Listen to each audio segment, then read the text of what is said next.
Let's look at my favorite icebreaker hack, and I call it, what's your spirit animal? Let's check it out.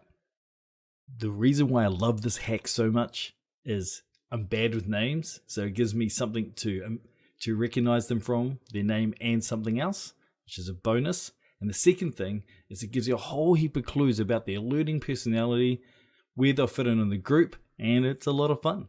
So how does this icebreaker work? Pretty much like every other icebreaker, really, with the main difference being it works best with maybe 12 and under. Any more than that, it starts taking a little too long. And you need to really frame up two things. First of all, they need to introduce their name. No brainer. The second thing is what a spirit animal actually is. It's not your favorite pet. It's the animal that best represents who you are and what you represent to the group.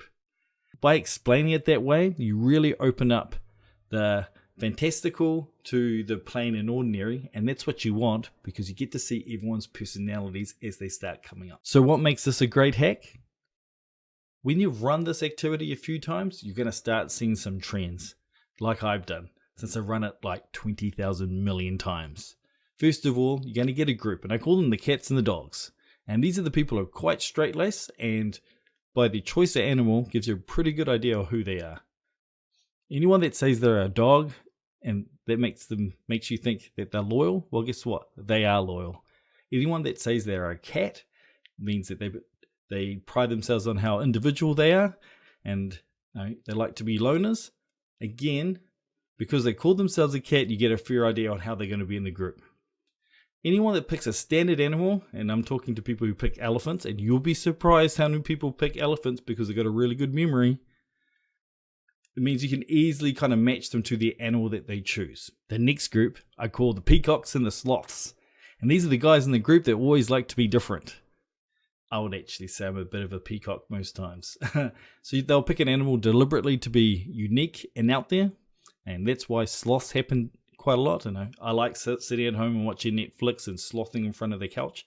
That's why my spirit animal will be a sloth. Those type of people, you instantly know they like standing out from the crowd. They like to be the jokers.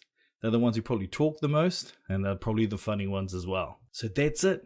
It's a 5-minute activity, and in the end, you're going to have a good chance of remembering who they are because you can remember the spirit animal, get to know a bit more about their learning style, you would have had a bit of fun, and guess what? Your group will already start bonding because they'll start seeing people who have similar spirit animals as them. I've seen packs of dogs at the end of a group after one day working together all the time. It's hilarious and true and funny as well. You're probably thinking, Karl, what's your spirit animal?